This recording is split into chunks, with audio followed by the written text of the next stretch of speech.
Hello students, good morning. Welcome to the chemistry zone.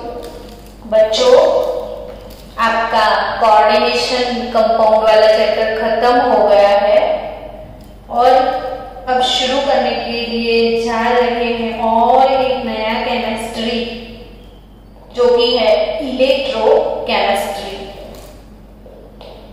आपको पता ही है ना कि केमिस्ट्री जो है वो सो मैनी ब्रांचेस में डिवाइड किया हुआ है। केमिस्ट्री में आपको पता है कि इनऑर्गेनिक केमिस्ट्री आता है, फिर ऑर्गेनिक केमिस्ट्री आता है, आपको बायो केमिस्ट्री पढ़ना होता है, फिर फिजिकल केमिस्ट्री भी होता है, इंडस्ट्रियल केमिस्ट्री पढ़ना है, फिर एनालिटिकल केमिस्ट्री पढ़ना होता है। तो इसमें से जो फिजिकल केमिस्ट्री का पोर्शन है, फिजिकल केमिस्ट्री का पोर्शन, इसका ये चैप्टर है इलेक्ट्रोकेमिस्ट्री। बहुत ही मस्त चैप्टर है, मेरा फेवरेट चैप्टर है क्योंकि मुझे फिजिकल केमिस्ट्री बहुत अच्छा लगता है। जिसमें सम्स आते हैं उसमें मजा आता है। तो ये जो चैप्टर है इलेक्ट्रोकेमिस्ट्री, थोड़ा बहुत आपको नाम से पता चल गया होगा कि इलेक्ट्रॉन का ही कुछ होगा। ये वाले केमिस्ट्री में किसका कुछ होगा? इलेक्ट्रॉन का कुछ होगा।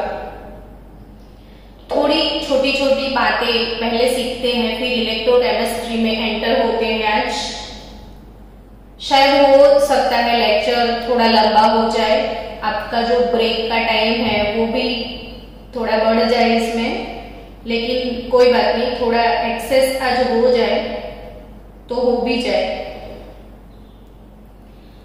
सबसे पहला टर्म यहाँ पे इलेक्ट्रो लिखा है, तो इलेक्ट्रॉन की बात की जाए।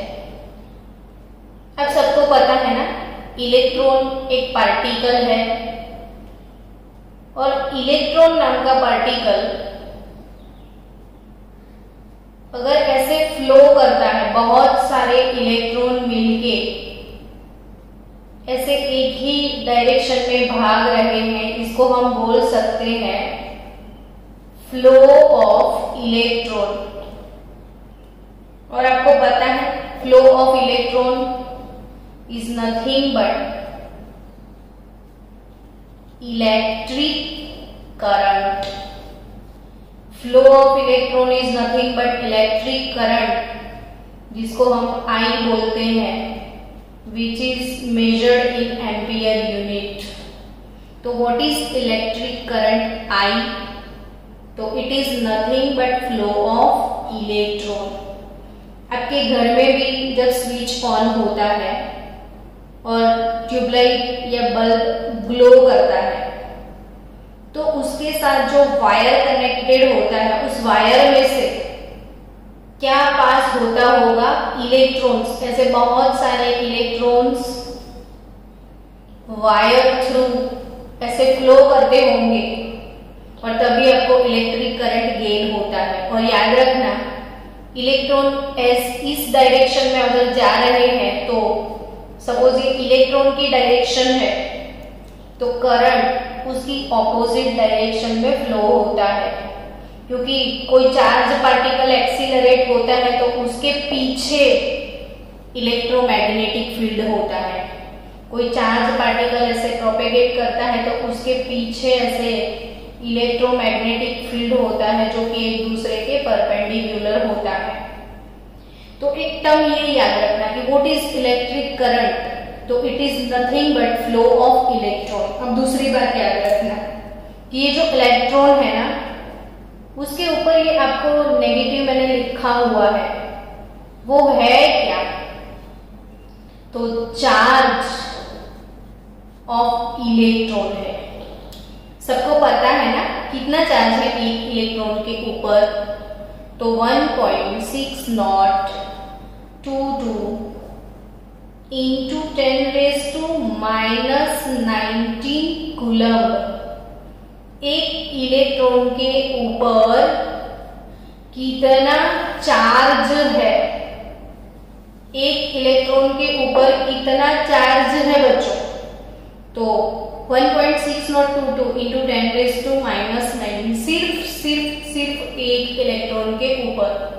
अब सोचो, ये भी इतना लेके जाता है, ये भी इतना लेके जाता है, ये भी इतना लेके जाता है। सब इलेक्ट्रॉन, हर एक इलेक्ट्रॉन कुछ ना कुछ लेके जाते हैं, फ्लो करते हैं।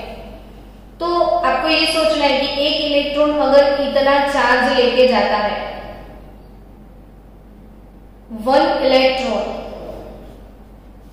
इतना चार्ज लेके मूव ऑन होता है, तो 1.6022 इंटू 10⁻⁻19 कूलम्ब चार्ज सिर्फ एक इलेक्ट्रॉन के ऊपर है। तो बच्चों सोचो, अगर कहीं आपने 1 मोल इलेक्ट्रॉन को फ्लो करा दिया, कितने इलेक्ट्रॉन को फ्लो करा दिया?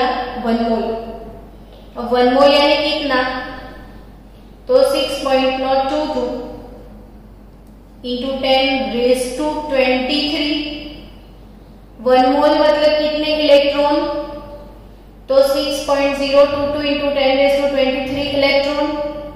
अगर इतने इलेक्ट्रॉन फ्लो कर रहे हैं तो वो कितना चार्ज लेके जाएंगे? तो इतने इलेक्ट्रॉन कितना चार्ज लेके जा सकते हैं? तो 1.6022 इंटू 10⁻⁻19 इंटू 6.022 इंटू 10⁻23। तो 1 मोल इलेक्ट्रॉन 96487 नियर बाय दैट कितने कूलम्ब चार्ज लेके जाएंगे? एक इलेक्ट्रॉन अगर इतना चार्ज लेके जाता है तो पूरे 1 मोल इलेक्ट्रॉन कितना चार्ज लेके जाएंगे? तो ये 96487, और इसको राउंड फिगर में हमने कन्वर्ट कर दिया है, विच इज 96500 कूलम्ब कर दिया, और इसको बोल दिया गया 1 फेराडे, यानी 1 फेराडे। तो कितने कूलम्ब है वो याद रखना है इस चैप्टर के लिए कि 1 फेराडे तो कितने कूलम्ब चार्ज है 1 फेराडे में बच्चों? तो 1 फेराडे यानी 96500 कूलम्ब। तो 1 फेराडे किसको बोला जाता है? 1 फेराडे जो अमाउंट ऑफ इलेक्ट्रिसिटी है, अमाउंट ऑफ इलेक्ट्रिसिटी फेराडे, वो होता क्या है? तो इसकी डेफिनेशन लिख देना बच्चों की amount of electricity passed through 1 mole of electron is called 1 Faraday. किसको 1 फेराडे बोलते हो बच्चों? तो amount of electricity passed through 1 mole of electron. Definition याद कर लो 1 फेराडे का। अगर कहीं 1 मोल इलेक्ट्रॉन पास हो गए तो कितना अमाउंट ऑफ इलेक्ट्रिसिटी आपको मिलने वाला है?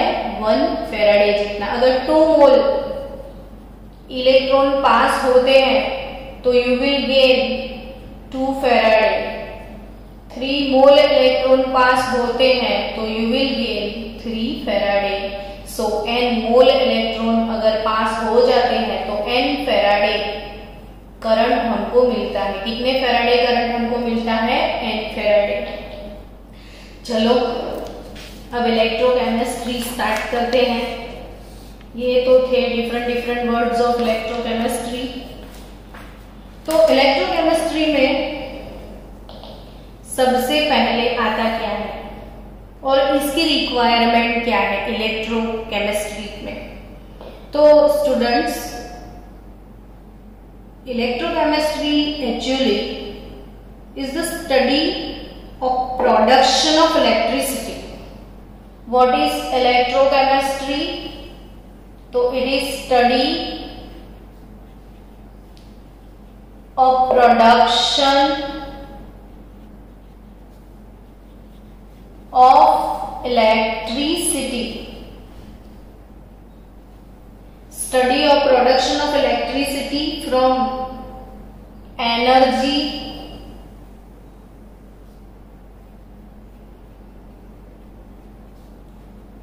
released during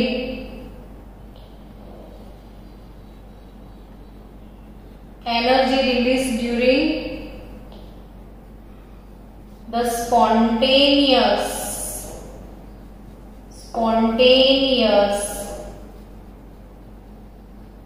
chemical reactions। Electrochemistry का मतलब क्या है वो पहले समझते तो हैं कि इलेक्ट्रोकेमिस्ट्री है क्या। तो यहाँ पे it is study of production of electricity from energy release during the spontaneous chemical reaction. Spontaneous reaction किसको बोलते हैं? जो अपने आप होता है अगर। चलो इलेक्ट्रोकेमिस्ट्री क्या है वो समझ गए आप कि it is the study of production of electricity from energy release during the spontaneous chemical reaction and the use of electrical energy to bring about non spontaneous chemical transformation. यानी यहाँ पे जो एनर्जी रिलीज होता है, spontaneous reaction through जो energy release होता है और उस एनर्जी को यूटिलाइज करके नॉन स्पॉन्टेनियस रिएक्शन को करवाया जाता है। यानी कि समझो कि आपके घर में आप सोफा पे बैठे हो और सोफा पे बैठे टीवी ऑन, कौन खड़ा हो जाए, सोफा से खड़े कौन हो, बैठे बैठे हाथ से रिमोट यूज करते हो और टीवी के सारे फंक्शंस चेंज हो जाते हैं।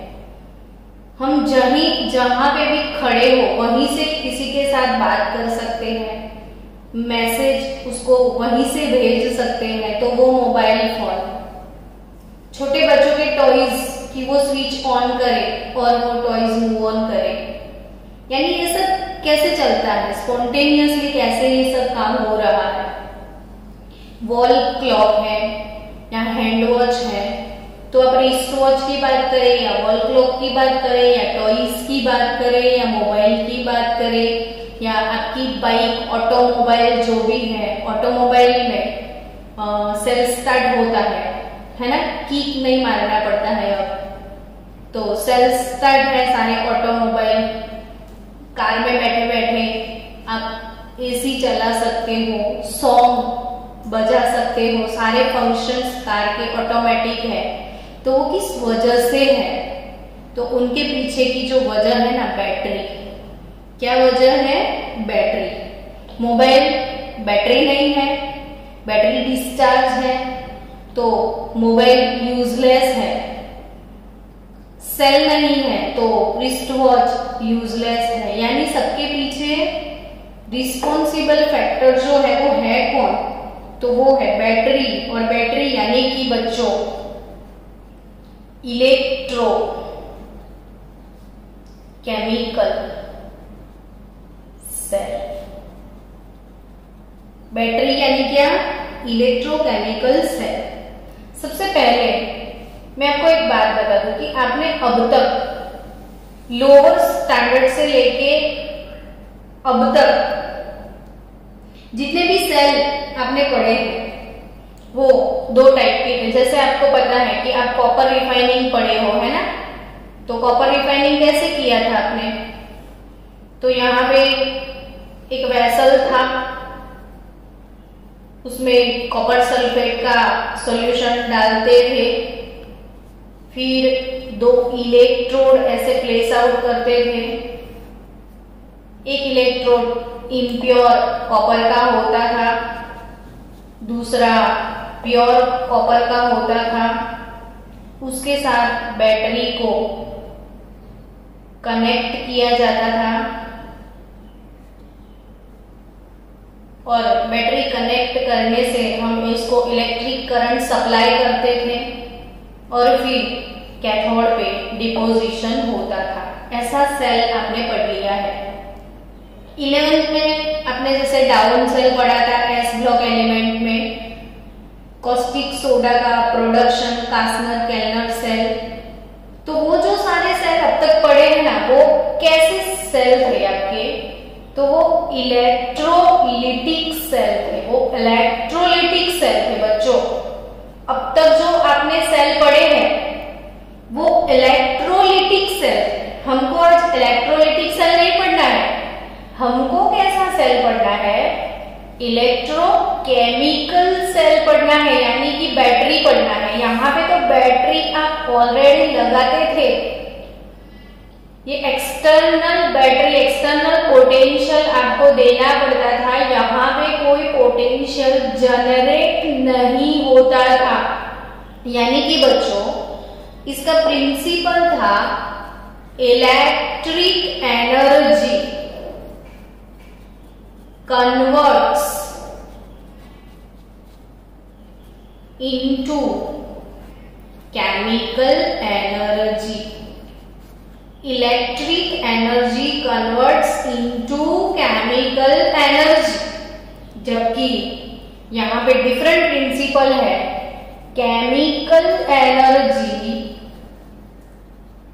Converts into electrical energy. ये वाले सेल आपने कभी नहीं पढ़े हैं यहाँ।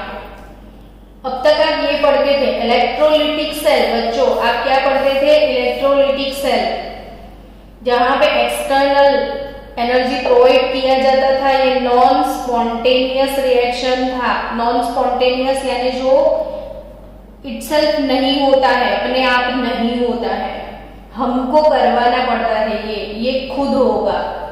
यहाँ पे लिखा है मैंने पहले स्पॉन्टेनियस केमिकल रिएक्शन।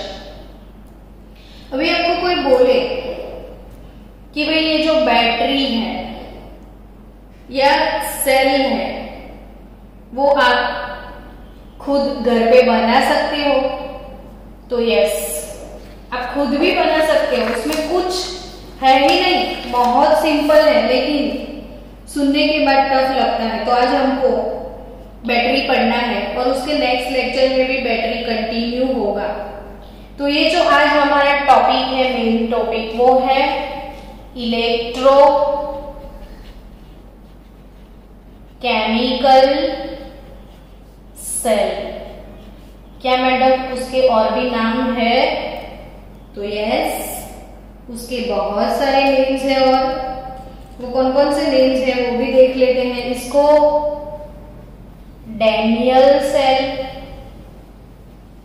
क्या बोल सकते हो आप? डैनियल सेल भी बोल सकते हो। क्या उसका कोई तीसरा नेम है? तो yes, it is also called voltaic cell. इसको हम वोल्टेइक सेल भी बोल सकते हैं। और कोई नाम है तो बता दो। तो है ना, इसको आप बोल सकते हो गैल्वेनिक सेल। तो ये सारे जो नाम है ना वो एक ही चीज के हैं। तो यहाँ पे इलेक्ट्रोकेमिकल सेल या डैनियल सेल या वोल्टेइक सेल या गैल्वेनिक सेल, कुछ भी बोल दो आप, वो सब सेम चीजें हैं। अब शुरू करते हैं, आज हम ये सेल कैसे बनाएंगे। तो जैसे अभी अभी आपने इलेक्ट्रोप्लेटिंग वाला जो सेल देखा था ना, इलेक्ट्रोलिसिस वाला, तो उसमें आपने देखा कि सिर्फ एक ही वेसल था, एक ही वेसल था। यहाँ पे मैंने एक ही वेसल लिया था और एक वेसल में एक ही सॉल्यूशन था और दोनों इलेक्ट्रोड थे। जबकि इलेक्ट्रोकेमिकल सेल में ऐसा नहीं होगा। जैसे मैं बात करूं, चलो हम सेल बनाने का शुरू करते हैं। आप फिर मेरे साथ साथ नोटबुक में सेल बनाना ताकि आपके कंसेप्ट क्लियर हो जाए। वैसे मैंने यहाँ पे ब्लू कलर का सॉल्यूशन लिया है। और ब्लू कलर का solution blue vitriol. Blue vitriol आपको पता होगा, विट्रियोल यानी सल्फेट। और ब्लू विट्रियोल कौन है पता है? Copper sulphate. कॉपर सल्फेट के सॉल्यूशन में मुझे डालना है कॉपर का रॉड। ये जो मेटल का रॉड हम यूज करते हैं या मेटल स्ट्रिप यूज करते हैं, वैसे कॉपर ब्राउन कलर का होता है तो मैंने ब्राउन कलर सिलेक्ट किया, और इसका सॉल्यूशन ब्लू कलर का होता है। तो ये कॉपर स्ट्रिप है हमारे पास, और मेटल का जो स्ट्रिप है ना उसको हमने बोलना है इलेक्ट्रोड। इसको क्या बोलते हैं हम? इलेक्ट्रोड, जिसके ऊपर ऑक्सीडेशन या तो रिडक्शन प्रोसेस होते हैं। फिर ऐसा सेम दूसरा हमको हाफ सेल प्रिपेयर करना है, तो दूसरा वेसल लेंगे हम और उसके अंदर सॉल्यूशन हमको डालना है जिंक सल्फेट, जो कि कलरलेस होता है। जिंक सल्फेट में जिंक +2 होता है, और जिंक +2 में जितने भी इलेक्ट्रॉन हैं वो पेयरिंग में है। अनपेयर्ड इलेक्ट्रॉन होते हैं तो ही कलर होते हैं। जिंक +2 कलरलेस कंपाउंड है, वाइट दिखेगा वो। और यहाँ पे ZnSO4 का सॉल्यूशन और जिंक का सॉल्यूशन है, तो ऑब्वियसली जिंक मेटल का रॉड हमको चाहिए। यानी कि आपको ये समझ में आ गया कि 2 डिफरेंट वेसल चाहिए, 2 डिफरेंट इलेक्ट्रोलाइट सॉल्यूशन चाहिए। इसको इलेक्ट्रोलाइट सॉल्यूशन बोलते हैं। इलेक्ट्रोलाइट, इलेक्ट्रोलाइट किसको बोलते हैं? जो पानी में आयोनाइज होते हैं। ये जिंक +2 SO4 -2 आयन प्रोड्यूस करेगा, ये कॉपर +2 ये SO4 -2 आयन प्रोड्यूस करेगा। इलेक्ट्रोलाइट्स है। ये रॉड है, मेटल रॉड, जिसको हम इलेक्ट्रोड्स बोलेंगे। अब यहाँ पे सिंपल सी बात, बैटरी बनाने का काम कितना इजी हुआ देखा हमने। 2 इलेक्ट्रोलाइट चाहिए, 2 मेटल की स्ट्रिप चाहिए डिफरेंट मेटल के, और इन दोनों रॉड को कनेक्ट करना है एक कंडक्टिंग वायर से। तो ये वायर से कनेक्ट किया, बन गई बैटरी। बस इतना है। क्यों? दोनों को कनेक्ट करने से बैटरी बन जाता है। तो यस, अब 10th में इलेक्ट्रोकेमिकल सीरीज पढ़ के आए हैं ना, metal reactivity series. Metal reactivity series आपने 10th में पढ़ा होगा, याद है आपको? और नहीं याद है ना तो आपको याद करना पड़ेगा। मैं लिखवा देती हूँ KNA, फिर CaMg। याद आया कुछ? Metal reactivity series KNA CaMg Al Mn zinc Fe Ni3 zinc Fe Ni3, फिर PbHCu HCu, फिर याद आता है कुछ? Ag Hg Au Ag Hg Au। ये मेटल रिएक्टिविटी सीरीज है। ये इसका मतलब क्या है? तो कि जो आगे वाले है ना वो मोस्ट रिएक्टिव मेटल है, वो मोर रिएक्टिव, और ये लेस रिएक्टिव। रिएक्टिव यानी जो रिएक्शन करने के लिए बहुत ज्यादा फास्ट रिएक्शन देते हैं, वो रिएक्टिव। तो यहाँ पे बटा हुए जिंक और कॉपर का पोजीशन देखो, जिंक और कॉपर यहाँ पे है, यानी zinc students, zinc is more reactive, zinc is more reactive than copper. यानी जो ज्यादा रिएक्टिव होती है वो इलेक्ट्रो इलेक्ट्रॉन लूज करने लग जाएगी, और जो लेस रिएक्टिव होती है वो इलेक्ट्रॉन गेन करेगी। जो मोर रिएक्टिव है वो क्या करेगी, इलेक्ट्रॉन लूज करने लग जाएगी। अब जिंक ने क्या किया, तो इलेक्ट्रॉन लूज करने का वो काम शुरू कर देगा। तो जैसे जैसे वो इलेक्ट्रॉन लूज करेगा जिंक, तो सारे इलेक्ट्रॉन जो है वो फ्लो करके इधर आने लग जाएंगे कॉपर की सरफेस पे, और इन इलेक्ट्रॉन को यहाँ सॉल्यूशन में कोई गेन करने वाला भी होगा, तो इलेक्ट्रॉन फ्लो क्रिएट हो गया।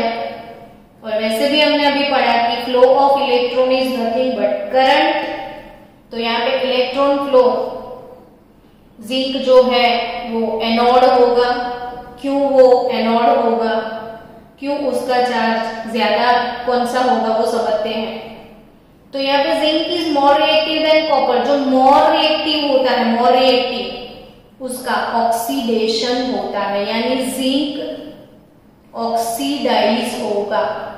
तो व्हाट इज ऑक्सीडेशन बच्चों, तो लॉस ऑफ इलेक्ट्रॉन, यानी यहाँ पे जिंक जो है वो जिंक +2 में कन्वर्ट होगा, और सॉल्यूशन में ऐसे जिंक +2 जिंक +2 जिंक +2 गिरते जाएंगे, और ये रॉड जो है थोड़ी देर में वो पतला हो जाएगा, वो मेल्ट होके पूरा सॉल्यूशन के अंदर टपक जाएगा। और उसने जो इलेक्ट्रॉन वो छोड़े हैं देखो, तो ये इलेक्ट्रॉन के ऊपर नेगेटिव चार्ज होता है, तो यहाँ पे जो एनोड होगा वो नेगेटिव पोल बन जाएगा, क्योंकि यहाँ पे बहुत सारे नेगेटिव इलेक्ट्रॉन्स हैं। सो यहाँ पे इलेक्ट्रॉन लूज होने का प्रोसेस है। जिंक ने बहुत सारे इलेक्ट्रॉन लूज किए तो वो नेगेटिव चार्ज इलेक्ट्रोड हो गया, यानी जिंक एनोड यहाँ पे नेगेटिव होगा।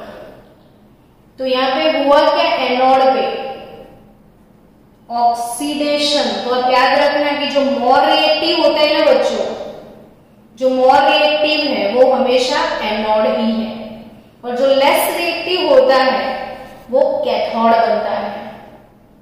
तो यहां इसने इलेक्ट्रॉन छोड़े, अब कॉपर क्या करेगा, ये एनोड है, और से एनोड पे होगा ऑक्सीडेशन, अब कैथोड पे क्या होगा वो सोचो। तो सॉल्यूशन के अंदर जो कॉपर +2 है, सॉल्यूशन के अंदर जो कॉपर +2 है, वो सॉल्यूशन के अंदर वाले कॉपर +2 इलेक्ट्रॉन गेन करने लग जाएंगे। ये रॉड कुछ नहीं करेगा, रॉड जैसा है वैसा। यहाँ पे रॉड खुद मेल्ट होता है, वो अपनी जान जो है वो दांव पे लगाता है, वो सुसाइड करता है एनोड। लेकिन कैथोड वो कुछ नहीं करेगा, सॉल्यूशन में होगा जो होगा वो, और सॉल्यूशन से कॉपर +2 इलेक्ट्रॉन गेन कर लेंगे। देखो कॉपर +2 तो इलेक्ट्रॉन गेन, ये इलेक्ट्रॉन जो आ रहे हैं वो गेन करेगा, ये इलेक्ट्रॉन गेन करेगा, ये इलेक्ट्रॉन लूज करेगा। जो मोर रिएक्टिव है वो इलेक्ट्रॉन लूज करता है, जो लेस रिएक्टिव है वो इलेक्ट्रॉन गेन करता है। तो यहाँ पे कॉपर +2 इलेक्ट्रॉन गेन करके कॉपर में कन्वर्ट हो जाएगा, यानी यहाँ पे डिपोजिशन, कैथोड पे ऑलवेज डिपोजिशन होता है। ये वाले रॉड का जो वेट है वो इंक्रीज हो जाएगा। आप 1 आवर के बाद दोनों रॉड को निकालोगे तो जिंक का वेट कम हो जाएगा, कॉपर का वेट इंक्रीज हो जाएगा। यहाँ पे होता क्या है बच्चों, डिपोजिशन। तो सॉल्यूशन में जो लेस रिएक्टिव है वो कैथोड बनेगा। इसने इलेक्ट्रॉन गेन किया है, तो इसने नेगेटिव चार्ज कम किया है, सो कैथोड पॉजिटिव हियर। आप जब इलेक्ट्रोलिटिक सेल पढ़ते थे ना तो उल्टा था, कैथोड नेगेटिव था, एनोड पॉजिटिव था। यहाँ पे ऑपोजिट डायरेक्शन है, एनोड नेगेटिव होता है, कैथोड पॉजिटिव होता है। एनोड पे ऑक्सीडेशन होता है, कैथोड पे रिडक्शन होता है। यहाँ से इलेक्ट्रॉन लूज होता है, यहाँ से इलेक्ट्रॉन गेन होता है, और पूरा यहाँ पे रिएक्शन मिलके होगा Zn Cu+2 gives Zn+2 plus Cu, यानी कि बच्चों यहाँ पे रेडॉक्स रिएक्शन होगा।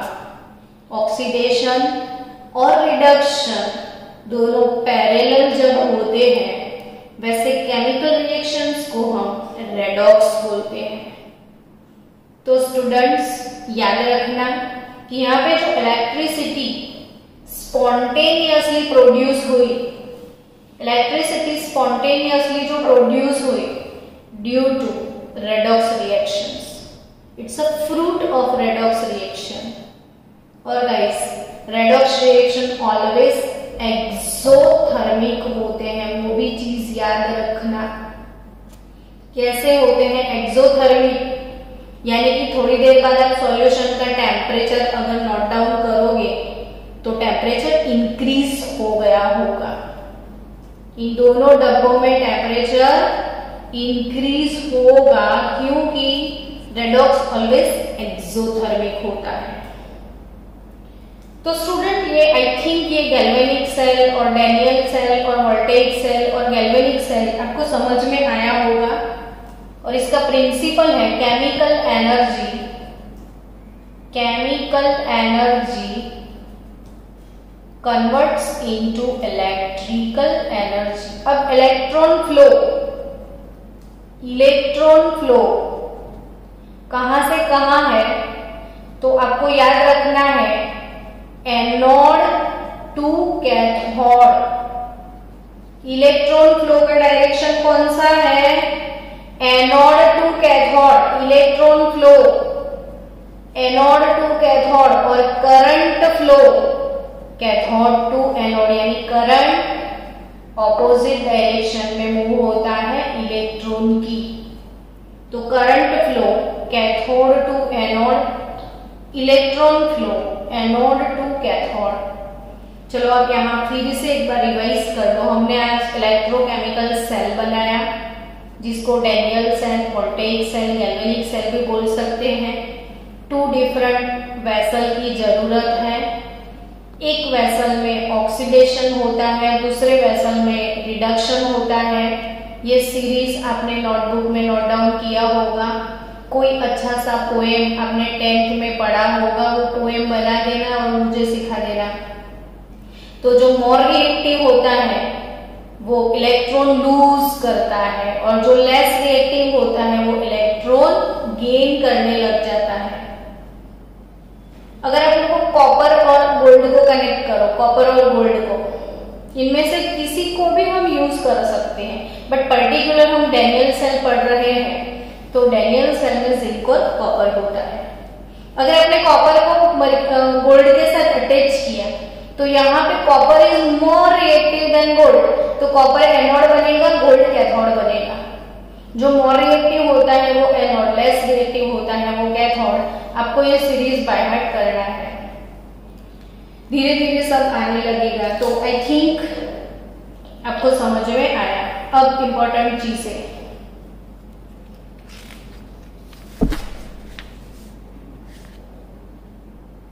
कि यहाँ पे होता क्या है सेल में, ध्यान से देखना कि जो जिंक जो है वो ऑक्सीडाइज होके सॉल्यूशन में गिरता जा रहा है, गिरता जा रहा है। Zinc gives Zn+2+2 electron.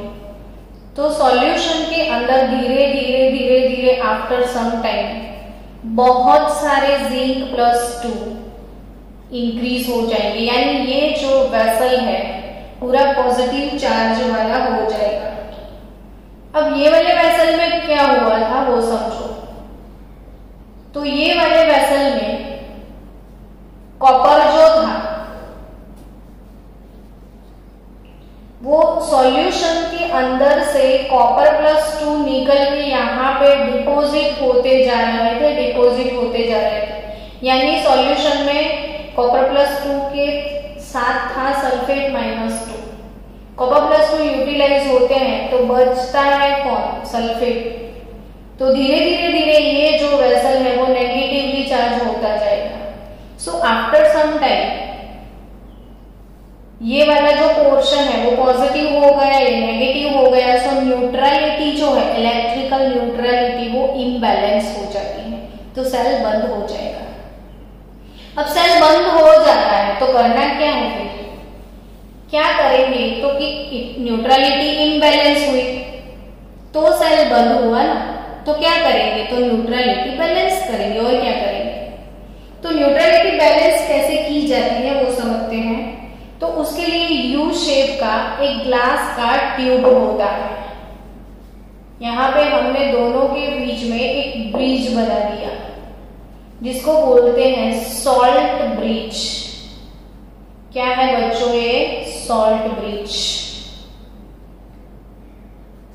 तो ये जो सॉल्ट ब्रिज है उसमें होता क्या है, तो सॉल्ट, इसमें सॉल्ट भरा जाता है। जैसे सॉल्ट यानी जेली बना के इसमें डालना होता है, यहाँ पे कॉटन प्लग्स लग जाते हैं। अब कौन सा सॉल्ट यूज कर सकते हैं, तो KNO3, फिर अमोनियम नाइट्रेट, KCl, K2SO4 भी सॉल्ट ब्रिज में हम यूज कर सकते हैं। फिर जिलेटिन, अगर पाउडर आता है तो अगर जिलेटिन, वो सारे सब्सटेंस का यहाँ पे जेली बना के आप डाल सकते हो। अब ये सब उससे क्या फर्क पड़ेगा, तो सपोज मैंने KNO3 डाल दिया तो इसमें रेडिकल होंगे K+NO3-, और दोनों की मोबिलिटी जो है ना, मोबिलिटी वो सेम होती है। मोबिलिटी यानी मोबाइल होने की कैपेसिटी, मूविंग कैपेसिटी। तो इसमें K+NO3 पहले तो ये इनर्ट होता है, यानी यहाँ पे जो केमिकल्स होते हैं इसके साथ इनका कोई केमिकल रिएक्शन नहीं होना चाहिए, यानी वो इनर्ट होने चाहिए। ये इनर्ट होते हैं, दूसरों के साथ केमिकल रिएक्शन नहीं करेंगे। सो यहाँ पे नेगेटिव ज्यादा है, यहाँ पे पॉजिटिव ज्यादा है। तो यहाँ पे पॉजिटिव ज्यादा है तो इसका जो नेगेटिव आयन है नाइट्रेट, वो यहाँ गिरने लग जाएगा। और यहाँ पे नेगेटिव ज्यादा है तो पॉजिटिव K+ आ जाएगा, यानी यहाँ से पॉजिटिव फ्लो करेगा, यहाँ से नेगेटिव, दोनों साइड से आयन ऐसे फ्लो करेंगे। तो ये जो न्यूट्रलिटी थी वो बैलेंस हो जाएगी, positive negative neutral, positive negative neutral, यानी जो इम्बैलेंस न्यूट्रलिटी थी वो बैलेंस हो जाएगी और सेल फिर से रीस्टार्ट हो जाएगा। यानी कि यहाँ पे दोनों को कनेक्ट करने के लिए यू शेप का एक ट्यूब होता है, यू शेप का ट्यूब होता है, और यू शेप के उस ट्यूब को बोलना है सॉल्ट ब्रिज। और सॉल्ट ब्रिज के अंदर सॉल्ट डालते हैं, और ये जो सॉल्ट है इनकी कैरेक्टरिस्टिक क्या होती है, तो वो इनर्ट होते हैं। इसमें पॉजिटिव और नेगेटिव आयन दोनों की मोबिलिटी सेम होती है। उनका वर्क फंक्शन क्या है, तो to connect both the half cell. ये एक हाफ सेल है, ये दूसरा हाफ सेल है, और दोनों हाफ सेल के बीच में रिलेशन नहीं था तो उसने दोनों को कनेक्ट किया। So to connect both the cell and balance neutrality, balance neutrality. तो ये चार फंक्शन है। इसकी कैरेक्टरिस्टिक है कि वो इनर्ट होते हैं और दोनों की मोबिलिटी सेम होती है, और यहाँ पे उसका वर्क फंक्शन है कि to connect both the half cell and to balance neutrality. तो सॉल्ट ब्रिज जो है वो यू शेप ट्यूब है, इसमें जेली जैसा सॉल्ट बना के, लिक्विड नहीं होता है, वो जेली टाइप होता है, वो भर दिया जाता है, कॉटन प्लग लग जाते हैं सो वो गिर न जाए नीचे। लेकिन यहाँ से नेगेटिव पॉजिटिव की साइड, पॉजिटिव नेगेटिव साइड वो मूव करेंगे और न्यूट्रलिटी को बैलेंस कर देंगे। तो ये हो गया हमारा वोल्टेज सेल, डैनियल सेल। और कल इससे आगे हम पढ़ेंगे कि बाकी की बातें जो भी है वो। तो मिलते हैं कल ब्रेक के बाद। Bye bye, have a good day.